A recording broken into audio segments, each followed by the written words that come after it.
Hello, everyone, and welcome to Connections for Life. I'm Ted Pete. Jack Kubo. What's up, Happy? Joe Surratt. I love the alligators on there. I think that's it. Should I just do it this way? I'll just do it this way this week. I haven't seen that movie in a long time. Like all the memes that have Kyler Murray on them. Oh, you were on the floor? I was wondering why you were so low. Look at that. That's fun, too. Maybe you can pick up something while you're down there. I've seen your like the iced tea or the tea off my shirt from thinking about throwing the cup at Zoe. And then it spilled on me. Yeah. Rough morning, huh?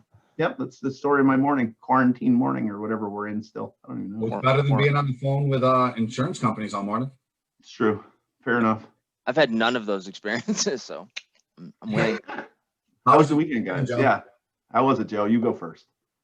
Good. We didn't really do much. The girls and I, we played a soccer game on Saturday and got destroyed again. 0-2, not good in the indoor league, huh? No, we're 2-1. I forgot about that. In my girls' defense, and I didn't realize this, there was like a little mix up with the league and blah blah blah. I don't need to get into details, but they're playing in a under 13 league. So they're playing 16-year-olds. Most of my kids are 10 or 11, some 9-year-olds. So it's a bloodbath, boys. Oh, that kind of stinks. Hey, yeah, so that's a really good thing for you guys, week one. It's rough. Yeah, I mean, week one, we were really kind of proud of ourselves, but it's quickly diminished. We got brutalized. But my middle daughter Macy did score a goal. We scored 2. She got one of them. So that's sick. You know, yeah, it's gonna be a rough year. I don't think we're gonna share the same records as we did in the summer. Don't worry, you'll still get a trophy. Don't worry about it. No, they don't do that here. You're still gonna get one. They'll throw them in the garbage. No, the rest of the weekend was fine. We just sat around and watched movies, ate pizza, just did cool stuff. I think we watched like 9 movies this weekend. We went on like a marathon, so it was cool. And that's about it. Started watching The Umbrella Academy. If anybody hasn't seen that, that's awesome. Check it out. It's pretty cool. Kids will like it too. But I have nothing cool really to add. With this year, 2020 and Thanksgiving really being that season. Yeah.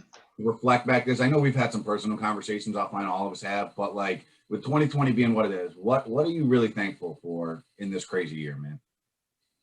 I don't know. I mean, there's a lot of bad stuff to focus on, right? We could probably talk about all the things that are negative. I think it's. I don't think you'd be thankful for those, though. Yeah, I don't think you'd be. No, I think that's why it's hard to find something. I don't know. I think it might. Obviously, I think I've mentioned it before on the show. Like my relationship with my girls is 1,000 times better than it ever was. We spend a lot more quality time together, and I think you get used to like running from task to thing, sporting event, birthday parties, whatever. And now we don't have that. So you spend a lot of time indoors just kind of focusing on each other. So I just think the ability to do that and really appreciate the fact that you have that time now is pretty cool.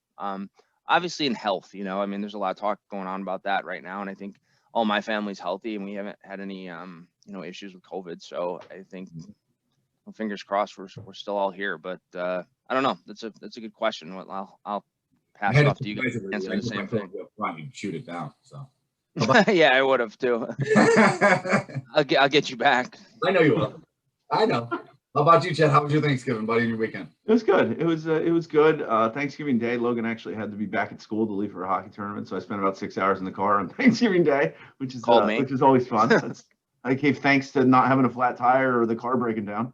But no, it was relaxing. Other than that, we didn't really do a whole lot. We didn't get we wanted to travel with him this weekend to Indiana, but it just wasn't in the cards. So essentially, I've gotten kind of used to watching hockey on a TV through a computer. So, and the nice part is when I get mad at it. You mean like how everybody watches it? Well, yeah, but I mean as a 16, watching my 16-year-old watch it. That's I'm just kidding. But the weird part is the good part is literally I can get aggravated and walk away and like go do something else, and I don't have to watch it. I can just. So what are you really thankful for in true Ted fashion? I'm just thankful for the relationships that I have. I mean, most of the relationships I've had before this and through this have just gotten stronger with everybody, my family, with you guys, with all kinds of stuff. It's sure. I'm thankful for the people around me. Simple. Cool. It's awesome. I had some time to think about it though, so it was easy. Yeah, you were prepared for it. Thanks, guys. That's great. Nobody's gonna ask Ted now. Nobody. No, because Ted, I don't even care what you're thankful for. Who are we having on this week? So what are you doing for Christmas, Ted?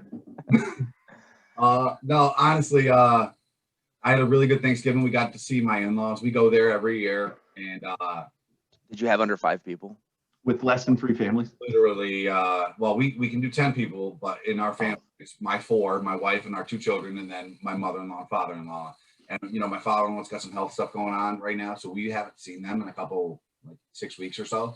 So wow. they're really great to be able to, give them a hug and spend some time down there and just catch up and whatnot. Sure. That was really, really cool. My wife was ecstatic about the fact that she got to hug her parents. We actually dropped off some poinsettias to both of her grandmothers, so our children's great grandmothers, who are in nursing homes. And oh, that's cool. That's tough. That's got to be a tough one. Right? Wave her on the porch and see her a little bit. Yeah. I guess really just in these crazy times in 2020, again, what I'm truly thankful for is my family. We didn't ask you though. Yeah, you're not up. I don't have any friends, so I gotta interject. You're not thankful for a haircut. I can see that. I get my hair cut because my barber is moving from one spot over the. Crazy. What a crazy world. It is. Insane. So seriously, what are you thankful for, Teddy? Everything though. I'm thankful for life. I'm one of those people who had a diverse upbringing and path in life, just to be where I'm at in my life and in my career and everything. I'm literally thankful for every experience I've had because I can appreciate the moments that we're in. Cool. Good, I like that. Really, I think a lot of people are maybe are feeling that way this time of year and after this year. Everything we've gone through, but I don't know. Anybody watching, guys, think about this. There's always someone who has it worse than you. Yeah, always. 100%. So just be thankful. Like me, I got it worse than both of you guys. I'm just and moving on. Who we got on this week? I don't think that's what we. I'm sorry. I was just comparing. Hey, don't jump ahead yet. Don't jump ahead to who we got on. Let's just talk for 30 seconds quick about the expo, which is tomorrow. It's tomorrow. I didn't want to talk about it. It gives me heart palpitations. Yeah, I pooped my pants a little. I think. Yeah, I'm a little nervous. I don't know if we're allowed to say that. Let me get poop my pants. I'm pretty sure I can say poop my pants. I just did 3 times. So tomorrow, expo, big day. There's been a lot of people who put a ton of work into this. These 2 guys specifically right here. It wouldn't be off without them. And I want to give you guys a kudos, man. I'm excited to see what's going to come. Buddy. And just calm down. Don't be excited until it's done. That's what I keep telling everybody. Wait until we get through it. Still got to play the game. But we've just been practicing. We still got to play the game. I wanted to mention that you can register all the way up until we start, which is going to be Dan tomorrow at 8:30. Us having kind of a live CFL with him, which will be fun. Should be. And then it takes you through the next 3 days. So I just wanted to mention that. And Ted, you can talk about who we're bringing on this week. Sorry for. I just real quick wanted to jump in with one last thing. For those of you who can't register or make it, again, I think we've said this before. It'll be available after the fact on the website upscoexpo.com. You'll just have to enter your name and stuff. So if there's anything you can't get to, or you're busy, or you're on vacation, or whatever the case may be, and you want to watch it, it's all going to be available after the fact. So just a little tidbit. Seriously, go watch it. Go check it out tomorrow. Go and Wednesday and Tuesday or Tuesday, Wednesday, Thursday. You don't even know what day it is anymore. I don't know either. Me neither. I've been saying Monday for 3 weeks. This is my sweatshirt. Do you think you think? All right, let's talk about what we're having on. So without further ado, we're going to bring on Joe McCarthy, who is the president of Energy Materials and Controls, or EMAC.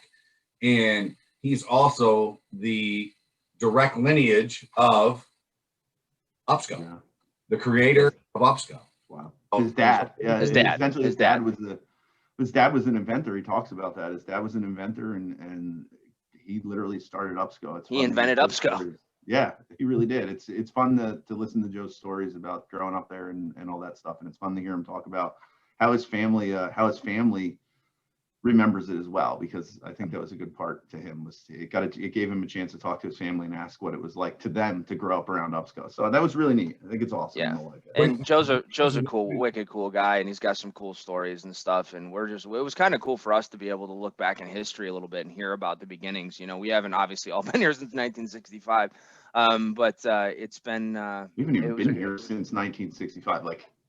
Like physically alive, Yeah, right? Yeah, that's like a great here. point, Chad. We're not. In Thank you, Joe. It was a little quick math I did there. And it was pretty hard to watch. Can you mute him? Is that possible? We still have that option. Actually, yeah. All right, let's get Joe. This is just completely. Seriously, guys, when you're watching the interview, take a look at this thing. And this was something I thought that was really, really cool. Was even though it's different ownership that we work with, all right, now. That sense of connections, the sense of industry love, and principles of it, right? Yeah, purpose the principles of it are still the same. So like enjoy, and we'll talk to you on the other side. Hello, Joe, and welcome to Connections for Life. Hello, good to see you. Joe? How you doing? Good. Good. Well, for those of our viewers that haven't and don't know who Mr. Joe McCarthy is, we're going to start off with just a really easy question. First of all, thanks for coming on the show, and thanks Dan Pajak, Dan, if you're watching, for dragging you onto this carnival. Joe, let's just kind of talk about the beginnings. You know, how you got your start in the natural gas industry and how you ended up in this field. Sure. I've only been in the natural gas industry since 1985, so I'm a relative newcomer. But I joined my company, which is called Energy Materials and Controls. Joined that in '85, and that was essentially just my father, Ray McCarthy. And you guys know a little bit about Ray McCarthy because I think you got his name on your website. And as one of the founders of Upsco back in 1960. We do, and that kind of rolls us right into the next part of the next question we have on there. He was obviously one of the creators of Upsco. Could you take us back to the beginning? Because I have to assume you were pretty young when you first started to go to what we know as Upsco. It wasn't even where it is now. It was somewhere else. But just take us back there if you wouldn't mind. Sure. Yeah.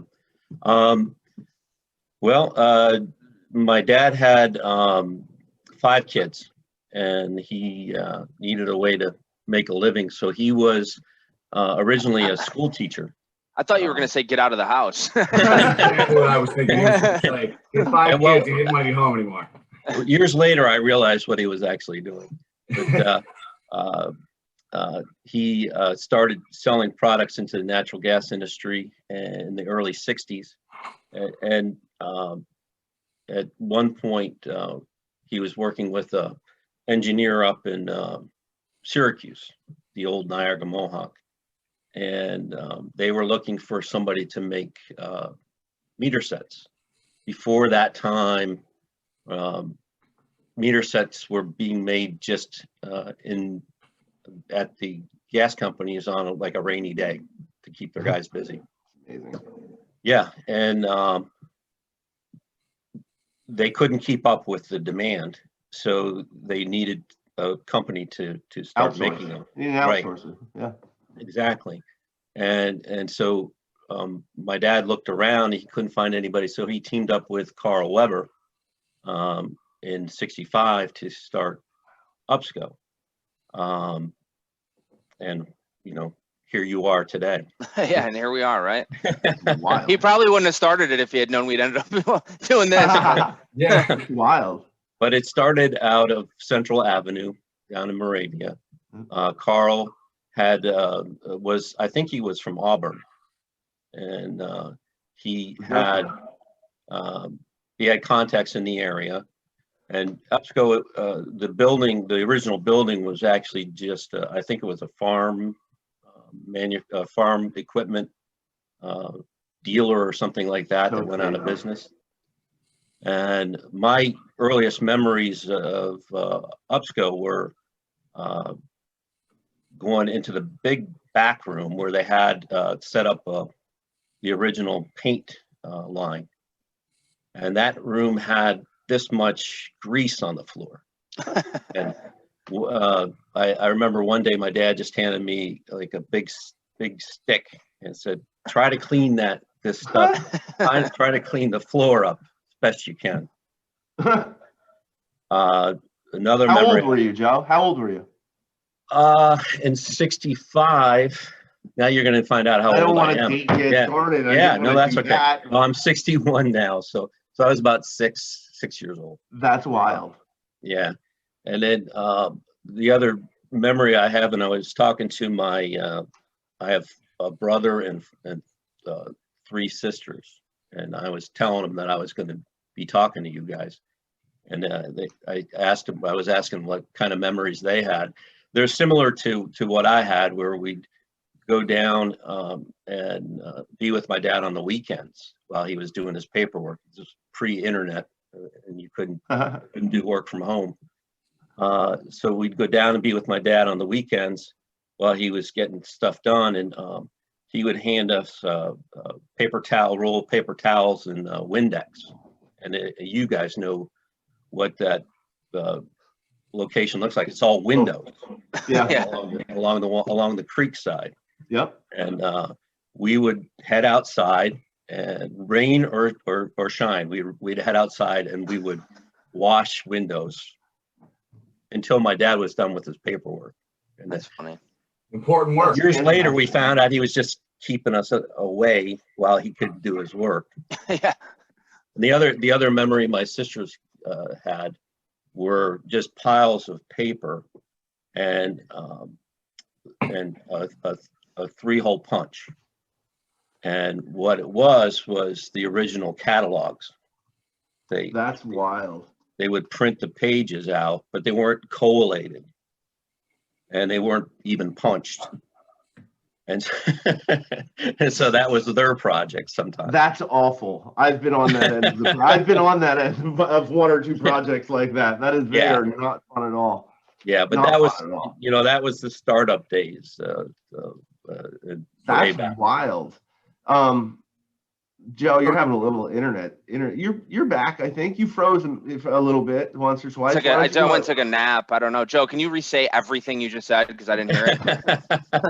Guess what? You'll get to watch it. You'll have to wait. Awesome. Yeah, right. Now I get to watch it. Yeah. While I can still talk, I wanted to kind of touch on your dad. I know that your father was kind of an inventor, right? And had a lot of great ideas. What products, did he create that might still be used today, and some items that may still be in the gas business that were your dad's, brainchild? Yeah, there are probably more than I know about, but two off the top of my head that I know he was particularly proud of, and he always told the stories of the way they came about was one that I believe you still have is the Upsco vent. We sure do. Yes. And that was again the early days of moving the meter sets to the outside, right? And the bees were attracted to the. And what amazes me about that one, Joe, is the fact that when you look at it, you're like, it seems like such an easy thing to come up with, and then you find the guy who actually came up with it. It's just another one of those things where you look at it and you're like, man, it doesn't seem that. You know what I mean? It's awesome. Plastic chip right here on the end of the string. That's that. Yeah, exactly. Right, exactly. It's the guy who invented that. Your dad's the guy. Yeah. Those were. But still, to this day, we sell so many of those. I mean, that's still a very popular product line for us that we still sell hundreds of thousands a year, and that's pretty cool. That's an awesome testament to his thoughts and theory on that. Cool. Yeah, well, those are the best ideas, right? The ones that you look at and you say, geez, I could have come up with that. Somebody had to come up with it. That's exactly right. What was the other one? Did he have it? Did he have another one? The other one that again popped to my head was the A bracket. I don't know what you guys call it, but again, another really simple idea, but it hadn't been around until he came up with it. And he actually had a patent on both those products. Joe, I think something that we probably take for granted right now is that like now I can think of, I can kind of go to somewhere in the world and get that little thing made and not have a problem. But back then I have to imagine he's literally creating this by hand. There isn't, Yeah. It's not like you can send it to a machine. I mean, you could, but I have to, that's a pretty big thought too. That Right. he's making that bracket so that things fit on it and it meets a need by hand. He's not, Right. it's not like, it's pretty neat. It's really Yeah. cool. He was a big guy for sketching out things on napkins. That's Joe just referred. It's funny. Joe just referred to napkins at UPSCO in some training he did yesterday for some new people at the Yeah, company. I think your dad's original schematics were in the file cabinet when I started there. I remember going to the file cabinet, opening it up, and there'd be like on bar napkins or scrap pieces of paper were our drawings. So Right. I'm sure that a couple had your dad's signature still on them for sure. We're different now. We have it all digital, but yeah. Then there wasn't CAD and 3D printing and things like that. It's really really. But without guys and inventors and contributors like your father and other pioneers of industries, there wouldn't be CAD and 3D printing and all of those if there weren't guys and gals and people who just had the. Did you just say gals? He did say gals. I think you can. Yeah. Guys and dolls, Broadway. Hey. Please do that again. No, that's never. funny. Joe, I wanna kind of launch into what you do. I mean, it's awesome to hear the histories about story about UPSCO, and I've heard them countless times, and there's so many of them. But as far as your, you said 1985 you came into the industry. Let's just talk about, you're still in the industry and you're still with EMAC. What do you guys do? Let's talk about a little bit about what's your current day to day and what keeps you moving these days.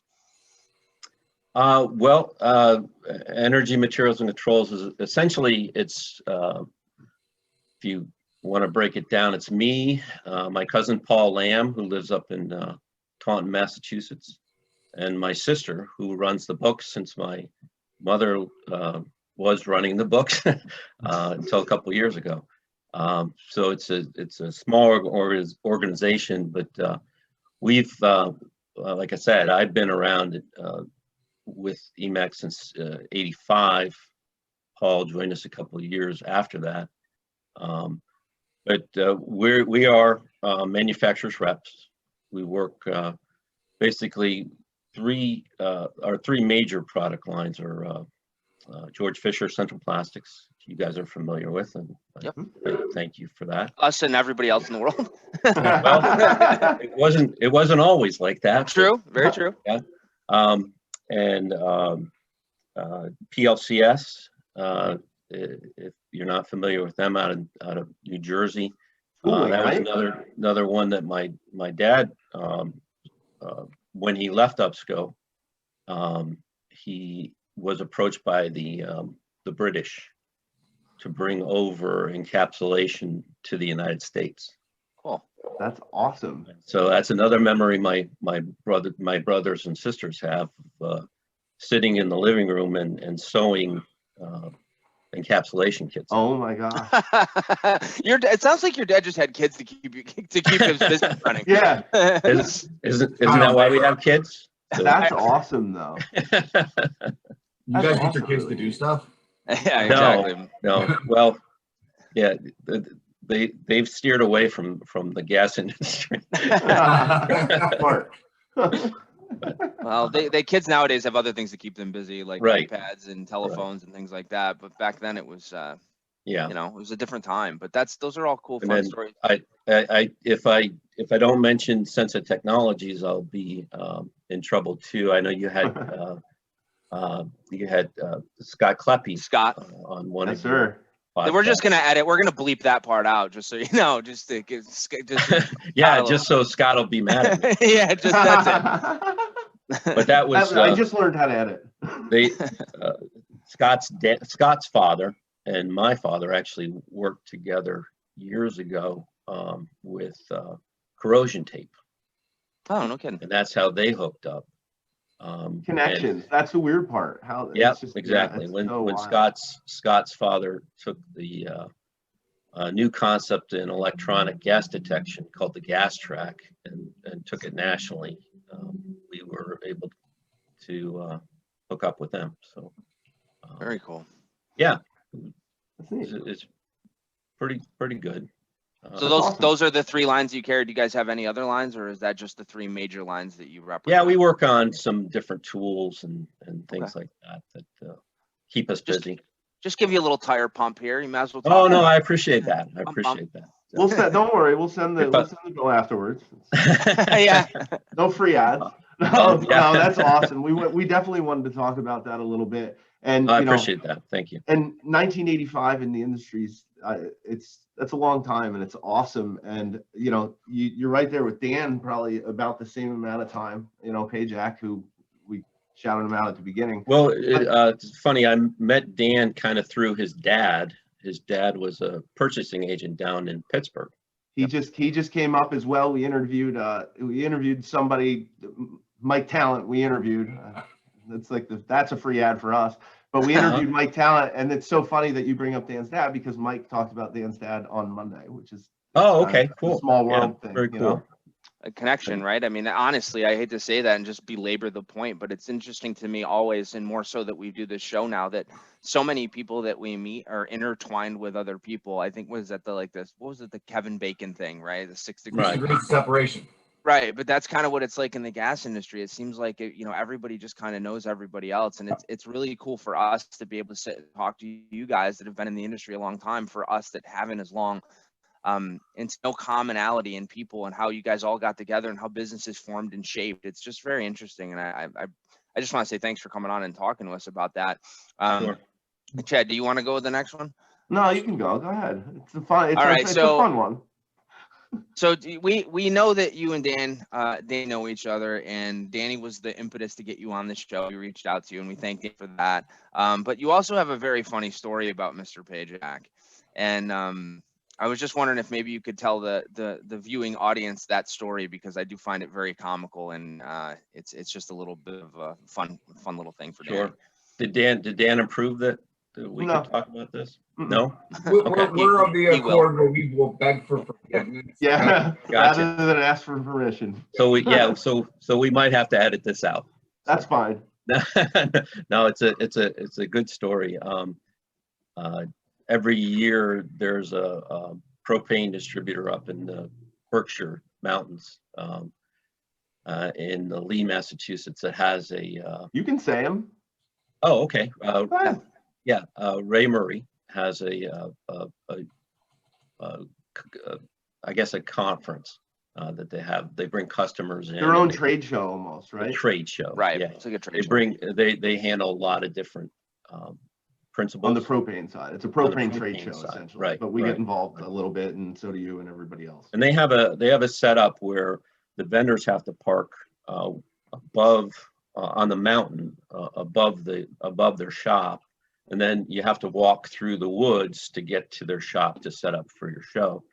So this particular year, Dan, I went to the show, and Dan had like a walking cast on his leg, and so after the show was over, Dan had hurried up and got his stuff before me, and he was a little bit ahead of me, walking up the hill and through the woods back up to his car, and I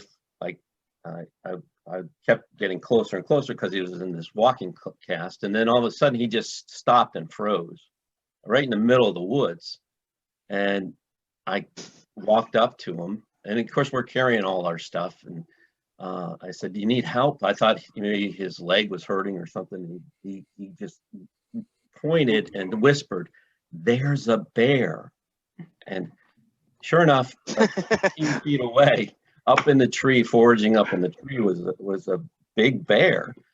And I looked at the bear, and I looked at Dan, and I looked at his leg, and I just said, "Man, Dan, you're in trouble." It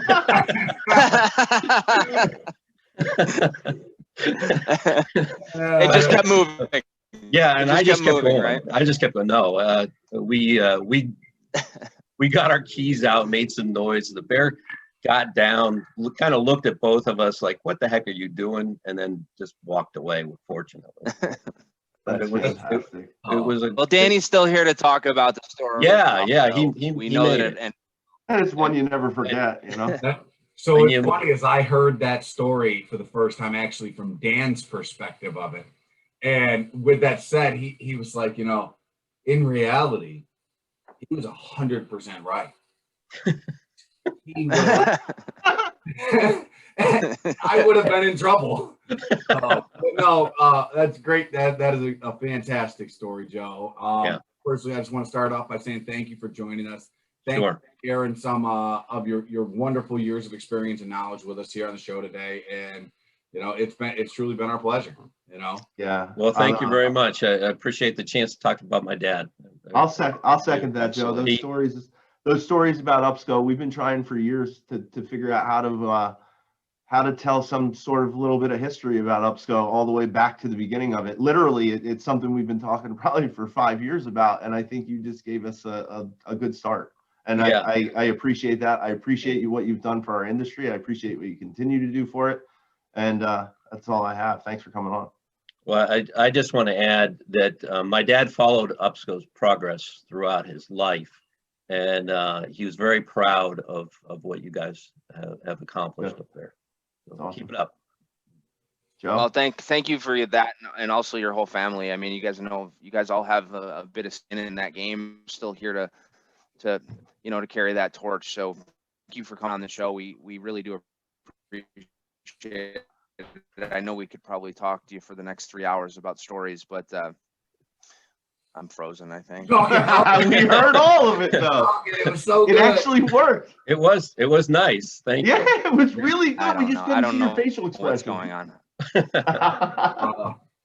The kids probably hot back on. Yeah. I clearly have to call my internet provider. Stop stealing it from your But neighbors. thank you. That's what I was trying to say. Thank you. If you had your own Wi-Fi password and not your neighbors, it would work better. Saving money over here, Chikubo. All right, Joe. Hey, Joe, thanks for joining us, and we can't wait to have you back again. All right. Thank you, take care. Joe. Yeah. Joe, thank you so much for joining us on the show. That was absolutely great. I really loved hearing about some of the history of Upsco, how it began, how it affected your family, the things you've gone on to do in the gas industry. So thank you, truly. I really appreciate it. And somehow in the interview, Ted managed to find a basketball. And I also ended up at Disneyland Paris, I believe this is. Look at me go. Wow. Big No, traveler. just in all seriousness, Joe, thank you. Again, we have to thank Dan Pajak, our president, for hooking it up and getting Joe on the show. Twitter for Connections for Life. Yeah, it's just key grip. He's just I don't know what that does, but it sounds pretty cool. But no, but for real, like, I mean, his dad started the company that we all work for, and I think, Ted, in the intro you said it's really incredible that like all the principles and all the ideologies that started the company have remained, and that the ownership now on Generation 3 is still carried along those principles, and we still work in the same town, and a lot has been done to support the community, and just it's a cool story, and I hope you guys found some entertainment out of it. We really like having Joe on. I think I'd like to have him on again to be able to maybe expand. I'm sure he's got a million more stories for us, but we try to keep these under an hour and 45 minutes now. So, I don't know. The Dan story was fun. I like the Dan story too. Yeah. Dan story is a good one. Dan's perspective, though, is hilarious as well. Like when Maybe we'll record Dan in the next few weeks and get his perspective on. We the Bears should have. story. That's a a good idea. great idea. let's sneak it in tomorrow. No, don't sneak it in tomorrow. Yeah. Tomorrow's not the day. Not the Or day. stick with the script. Yeah. All right. What Joe, else? what about our favorite portion of the show? Oh, gas back. Did you say favorite portion of the show? It is my favorite portion because I get to say gas back. I got like a frog in my throat. Gas back. Just go gas back. It'll go away. I don't say that. You guys do. You can join in if you want, though. It'll be fun. Probably never will. Okay, gas back. Kind of like your thing. I thought this was interesting. We talk about everything with the economy and renewables and all that, but natural gas is an economic driver. The industry as a whole supports more than 4 million jobs. I mean, think about that, 4 million jobs. and contributes about $550 billion to the U.S. gross domestic product. So, yeah, I mean, over 1% are people employed in natural gas, huh? If you do the math real quick, right? That's about 1%. That's kind of I don't big. know the amount of people employed, but it's a lot. 4 million people in some way, shape, or form. I just mean out of whole population. That's wild if you think about it. It's a little bit more than that, actually. Wow. Because what, there's 330 million Oh, people yeah. in the United States. Wow, right? that's pretty wild. Yeah, so 4 million jobs, and we have 3 of them. So yay! Thanks, natural gas industry. I don't know. I aside from that, I just thought it was a cool thing that, you know, we talk about all the, you know, you hear a lot of, you know, good stuff, bad stuff, but I just thought that was kind of crazy. When I read 4 million, I was kind of blown away by that too. It seems like just an absolutely huge amount of people. I wonder what other industries like. You know, I told you I got a frog. My tongue I'm tripping over here. We should end this. It's just turned into a sideshow. No, but I wonder what other industries like support that many jobs. That'd be an interesting thing to look up. I mean, how many industries can actually say that they support that many people? You think we can get the key grip to look that up, like a statistician for us? He Like, probably has it.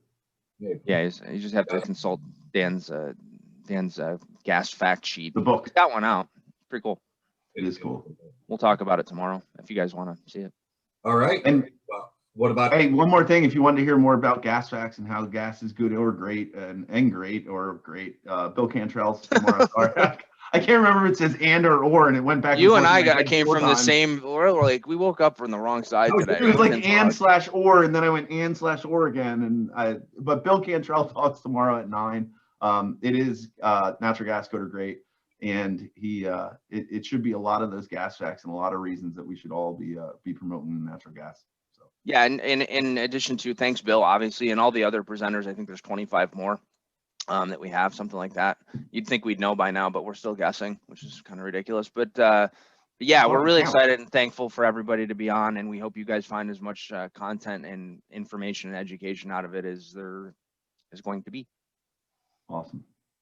Anything else, Teddy? In for UPSCO's Expo, the Educational Summit at 8:30, bright and early. www.upscoexpo.com.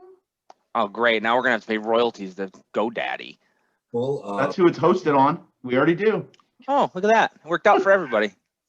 Little tire pump for them, too. Well, let me get my sponsor back up here. This week's sponsor is Wilson. Are we allowed to actually say that stuff? I mean, one of these days, somebody's going to call us on it. Yeah, we'll have to put a disclaimer at the bottom that everything that these guys say in this show is not actually true. Like Chad knows how to edit any of that. Commercial. All right, goodbye. All right. Guys, thank you for joining us. Click like. Thank you, guys. See you all tomorrow at the UPSCO Expo. Thanks, guys.